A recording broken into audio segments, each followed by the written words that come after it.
Hello everyone, आज हम लोग डिस्कस करेंगे मूवमेंट के बारे में और इसके एप्लीकेशंस के बारे में। So the main heading is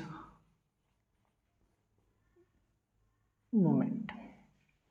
movement के लिए अभी क्या रिक्वायर्ड है? सबसे पहले तो हम जानना चाहिए कि फोर्स का मूवमेंट से क्या रिलेशन है। दूसरा टर्म आता है distance. This distance is not a normal distance, ये कुछ स्पेशल डिस्टेंस है।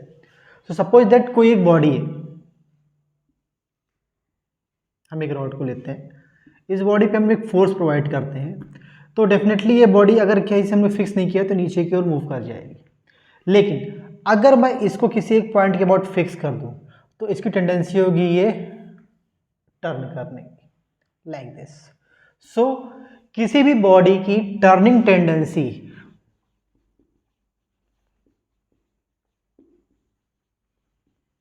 कहलाती है movement. So you can say that turning tendency of a body is called as the moment.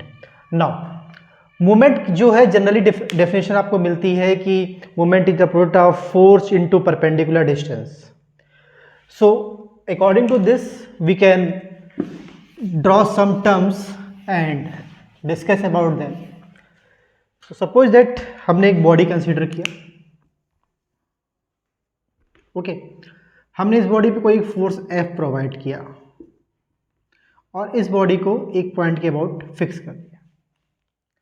तो मोस्ट इंपॉर्टेंट थिंग कि आप सबसे पहले लाइन ऑफ एक्शन को समझें। This is the line of action for definitely for the force.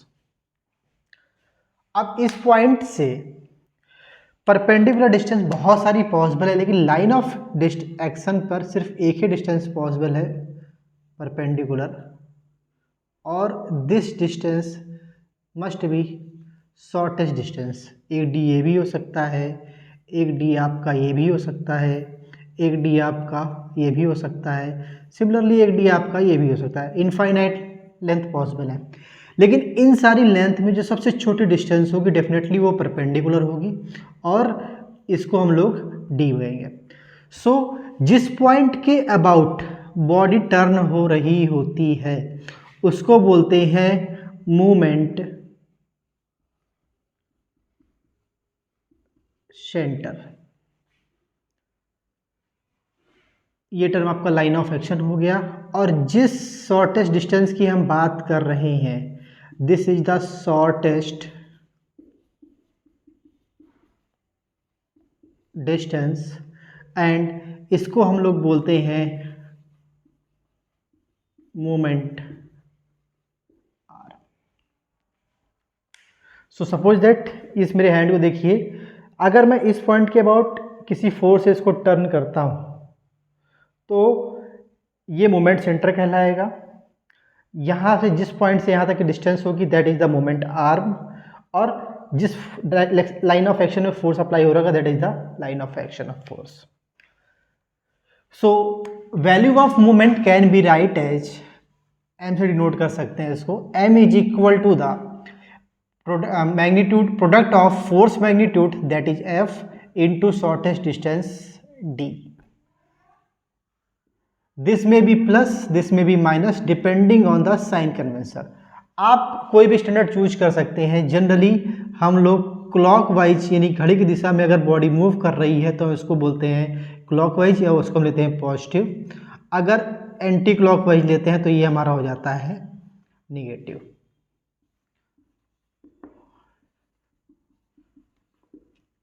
अब बहुत सारे लोगों का कंफ्यूजन क्या होता है कि फोर्स नीचे की ओर जा रहा होता है तो बॉडी को अज्यूम करते हैं कि ये क्लॉकवाइज है, अगर फोर्स ऊपर की ओर जा रहा होता है तो उसको अज्यूम करते हैं एंटी क्लॉकवाइज है। फॉर एन एग्जांपल, मैं इस स्केल को लेता हूँ, मैं इस स्केल को इस पॉइंट के अबाउट फिक्स कर दूँ, अगर मैं इसको ऐसे मूव कराता हूँ तो एक घड़ी की दिशा में मूव करेगा, इसको हम लोग बोलेंगे क्लॉकवाइज मूवमेंट। और अगर इसको मैं इस तरीके से मूव कराता हूँ तो इसको हम लोग बोलेंगे एंटी क्लॉकवाइज मूवमेंट। लेकिन अगर मैं इस पॉइंट के अबाउट फिक्स कर दूँ और फिर हम इसको ऊपर से ही फोर्स दे रहे हैं तो ये हमारा एंटी क्लॉकवाइज मूव करेगी, और अगर हम इसको ऊपर की ओर प्रोवाइड कर रहे हैं तो ये हमारा क्लॉकवाइज मूव करेगी। तो depending on the location of force end moment centre clockwise और एंटी क्लॉकवाइज डिसाइडेड होता है। कभी भी ऐसा नहीं होता है कि आप फोर्स नीचे की ओर जा रहा है तो आप उसको क्लॉकवाइज एज्यूम कर लो, और फोर्स ऊपर की ओर जा रहा है तो उसको आप एंटी क्लॉकवाइज ले। ये प्रोडक्ट जो मोमेंट का है, मोमेंट के लिए फोर्स और डिस्टेंस का है, ये दो वैल्यूज पर डिपेंड करता है। एक डिपेंड करता है एफ के ऊपर और दूसरा डिपेंड करता है डी के ऊपर। अगर एफ की वैल्यू इंक्रीज करेगी तो डेफिनेटली एम की वैल्यू भी इंक्रीज करेगी। सिमिलरली अगर डी की वैल्यू इंक्रीज करेगी तो एम की वैल्यू डिक्रीज करेगी। For a constant value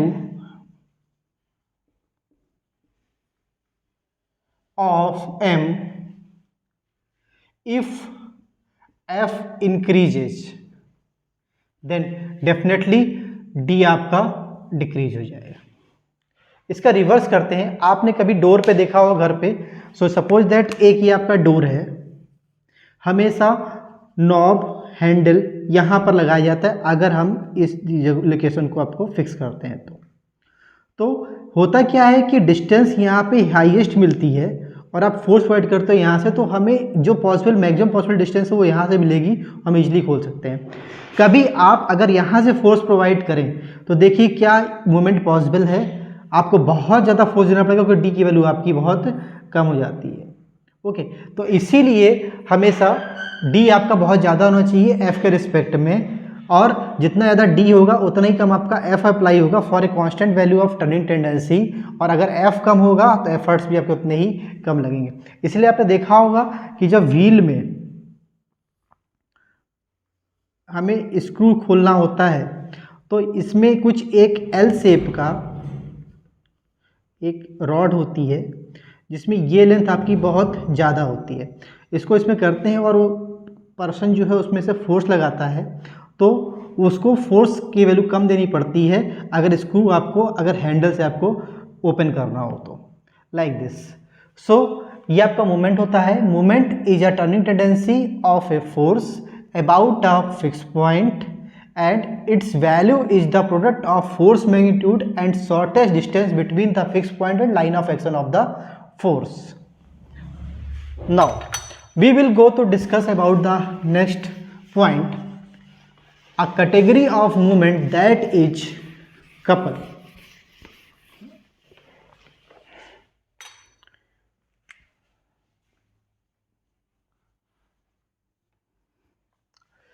Like movement, couple is a term of part of the movement, but it has certain specific properties. Suppose हम कोई दो फोर्स को ले लें और दोनों फोर्स एक दूसरे के अपोजिट हों, सेम मैग्नीट्यूड के हों और एक दूसरे से पैरेलल हों। फॉर एग्जाम्पल, आप ताले में चाबी घुमाने के लिए देखें तो आप इस थंब से और इस फिंगर से एक इक्वल फोर्स प्रोवाइड करते हैं जनरली। ओके, फॉर एग्जांपल आपने देखा होगा कि जो स्टीयरिंग हम लोग यूज करते हैं अगर उसको दोनों हाथ से करें तो इस हाथ से ऑटोमेटिकली उतना ही फोर्स अप्लाई होता है जितना इस हाथ से आप इस डायरेक्शन में अप्लाई कर रहे होते हो।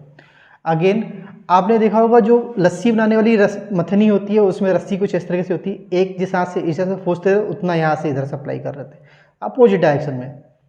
तो दो force parallel opposite to each other mean simply two forces of same magnitude opposite to each other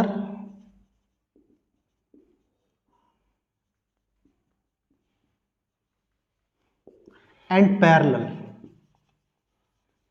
makes a couple, and its value is, if we showing that this is C, is the magnitude of any one force and its parallel distance। अगर clockwise है तो positive ले लेते हैं हम लोग, अगर anti clockwise होता है तो हम लोग इसको निगेटिव ले लेते हैं। स्पेसिफिक प्रॉपर्टीज क्या है, मोमेंट और कपल में डिफरेंस क्या है? कपल में कभी भी ऑड नंबर ऑफ फोर्सेज नहीं हो सकते हैं। कपल पे रिजल्टेंट फोर्स की वैल्यू इज ऑलवेज 0। जैसे अगर मान लीजिए हम इसी की बात करते हैं, मान लीजिए इसको हम थीटा लेते हैं, तो ये एंगल भी थीटा हो जाएगा, ये एंगल भी थीटा हो जाएगा, और ये एंगल भी थीटा हो जाएगा। अगर हम इसका सिग्मा एक्स निकालते हैं, यानी हॉरिजॉन्टल फोर्सेज का समीशन, सो पी का कॉस थीटा राइट साइड में positive, so P cos theta positive, P का कॉस थीटा लेफ्ट साइड में negative, so minus P cos theta, it's value is 0। Similarly sigma Y की हम बात करें, सो P sine theta ऊपर की ओर positive and P sine theta downward direction में negative, again 0। If sigma X is 0, sigma Y 0, definitely R is equal to the 0। लेकिन moment के केस में ऐसा नहीं होता है कि आपका रिजल्टेंट फोर्स की वैल्यू 0 हो जाए। कपल के केस में हमेशा रिजल्टेंट फोर्स की वैल्यू 0 होगी। One more important property is this कि कपल स्पेस में मीन्स अगर हम कोप्लेनर की बात करते हैं, किसी भी पॉइंट पर कंसीडर करेंगे उसकी वैल्यू हमेशा कांस्टेंट होगी। जैसे अगर हम इस कपल की बात करें, एक फोर्स F है, एक फोर्स F है, इनके बीच डिस्टेंस x है, यहाँ पे डिस्टेंस आपकी x है, तो हम चाहे इस पॉइंट पर लें, हम चाहे इस पॉइंट पर लें, हम चाहे इस पॉइंट पर लें, हम चाहे यहाँ पर लें, हम चाहे यहाँ पर लें, हर पॉइंट पर कपल की वैल्यू कांस्टेंट होगी। कैसे होगी हम लोग इसको देखते हैं।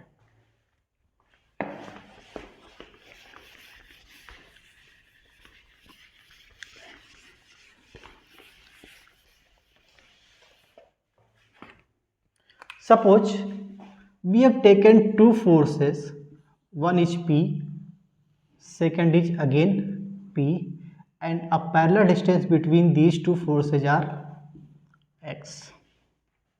Now let us consider 3 points. We take, suppose हम A1 लेते हैं, एक पॉइंट किसी एक फोर्स के ऊपर ले लेते हैं, दिस इज A2, एक पॉइंट इनके बीच में ले लेते हैं, this is A3. Now suppose this is distance D. So A के अबाउट, A1 के अबाउट अगर हम P और P की वैल्यू को यूज करके कपल की वैल्यू निकालना चाहते हैं, तो C at A1 is equal to, ये वाला P क्लॉकवाइज है और डिस्टेंस आपकी हो जाएगी D, so P into D। ये कपल, ये फोर्स एंटी क्लॉकवाइज बॉडी को मूव करा रहा है, so minus P into distance D plus X. हम इसको सॉल्व करेंगे again, so P into D minus P into D minus P into X, ये कैंसिल आउट हो जाएगा, सो ये बचेगा माइनस का P into X, C at A1। वैसे भी हमारा देखिए एंटी क्लॉकवाइज था, तो हमारा इसको नेगेटिव होना था, इसलिए हमने इसको एंटी क्लॉकवाइज या काउंटर क्लॉकवाइज दिखा दिया। Let us consider second point C at A2। इस पॉइंट पर P इसी पॉइंट से पास हो रहा है, तो इसकी वैल्यू आपकी हो जाएगी मोमेंट की 0, सो P इंटू 0, तो मोमेंट की वैल्यू अपने आप हो जाएगी 0। ये P एंटी क्लॉकवाइज है, so minus P into distance यहाँ से यहाँ तक की आपको दिख रही है x, so definitely this becomes minus P into x, और again this is anti clockwise, same value आपकी आ रही है C फॉर A2। अगेन अगर हम थर्ड पॉइंट के अबाउट निकालते हैं C एट A3, मान लीजिए कि ये आपका x है, तो हमें कोई नया डिस्टेंस यहाँ पे एज्यूम करना है, तो इसको हम लोग k एज्यूम कर लेते हैं, तो ये हमारा बचेगा x माइनस k। अब इस पॉइंट के अबाउट P आपका ये वाला एंटी क्लॉकवाइज है, सो माइनस P इंटू ये डिस्टेंस आपकी हो जाएगी K, एंड इस पॉइंट के अबाउट ये P भी एंटी क्लॉकवाइज है, लेकिन डिस्टेंस हो जाएगी x minus K, so minus P into X minus K, so minus P into K minus P X plus P into K, ये अगेन वैल्यू कैंसिल आउट हो रही है, तो C at A3 becomes minus P into X, again anti clockwise और counter clockwise. तो आप देख रहे हैं कि इस कंडीशन में हो, चाहे इस कंडीशन में हो, चाहे इस कंडीशन में हो, A1, A2, A3 तीनों लोकेशंस पे कपल की वैल्यू कांस्टेंट है और वो आपका माइनस पी एक्स के बराबर आ रही है, जो कि एंटी क्लॉकवाइज। तो कंक्लूजन ये निकलता है कि कपल की वैल्यू स्पेस में किसी भी पॉइंट पर कांस्टेंट होती है, जबकि मोमेंट के केस में ऐसा नहीं हो सकता। मोमेंट में कुछ ना कुछ वैल्यू आपको रिजल्टेंट मिलेगी या फिर वैल्यू आपकी zero. Again one more important point कि कपल अगर है, एग्जिस्ट कर रहा है, तो कपल की वैल्यू कभी भी जीरो नहीं हो सकती, लेकिन रिजल्टेंट मोमेंट की वैल्यू आपकी जीरो पॉसिबल है, depending on the given value. Next term is the torque. इसी फैमिली के, मोमेंट की फैमिली का एक मेंबर है टॉर्क, जिसके बारे में हम लोग डिस्कस करेंगे। So let us go to discuss about the torque. Suppose that एक व्हील है, मैं एक फोर्स यहां पे प्रोवाइड कर दूं, दैट इज द P, और इस पॉइंट के अबाउट इसको हम लोगों ने फिक्स कर दिया। बॉडी अगेन टर्न करेगी, बॉडी टर्न करेगी, कुछ इस तरह से नीचे की ओर आएगी, अपनी जगह पे ये रोटेट करेगी। बिहेवियर इसका जस्ट लाइक ए कपल ही होगा, लेकिन this is the torque because resultant force की वैल्यू कुछ ना कुछ एग्जिस्ट कर रही है, कोई दूसरा फोर्स नहीं है। तो टॉर्क के लिए पेरिफेरल डायरेक्शन में एक फोर्स प्रोवाइड किया जाता है, जिसकी वजह से बॉडी पे ट्विस्ट जनरेट होता है। सो यहां पर आएगा ट्विस्ट। तो in case of moment turning, in case of couple rotating, and in case of torque twisting, तीनों बिहेवियर अलग अलग है और वो तीनों अलग अलग एसोसिएटेड है मोमेंट, कपल और टॉर्क के साथ। सो एक डिफरेंस ये है कपल और टॉर्क में कि रिजल्टेंट फोर्स की वैल्यू एग्जिस्ट करेगी और डिस्टेंस के चेंज होने के साथ साथ टॉर्क की वैल्यू भी आपका चेंज करेगी। जैसे इस, अगर हम व्हील की बात करते हैं, अगर इसका डायमीटर हम बढ़ाते चले जाए, ये रेडियस बढ़ती चली जाए, तो डेफिनेटली P इंटू डिस्टेंस आपकी बढ़ती चली जाएगी। लेकिन अगर इसी पे हम अगर P प्रोवाइड कर देते तो ये वैल्यू हमेशा के लिए कॉन्स्टेंट हो जाती और कपल की वैल्यू भी आपकी हमेशा कॉन्स्टेंट हो जाती। अगर हम इसको इस पॉइंट पर अप्लाई करें, ये कंपोजिट पुली हो, तो अगेन आपके टॉर्क की वैल्यू आपकी कम हो जाएगी। सो टॉर्क की वैल्यू हमेशा वेरिएबल हो सकती है, कपल की वैल्यू हमेशा कांस्टेंट होगी और मोमेंट की वैल्यू भी आपकी वेरिएबल होगी। तो major difference between moment, couple and torque is that the value of couple moment torque is variable, but value of couple is independent from the distance and location point of view. Okay, and moment provide turning tendency, couple provide rotating tendency and torque provide twisting tendency. I hope concept basic आपको clear होगा। अगर पसंद आया अपने दोस्तों में share करें, channel को सब्सक्राइब करें एंड लाइक करें।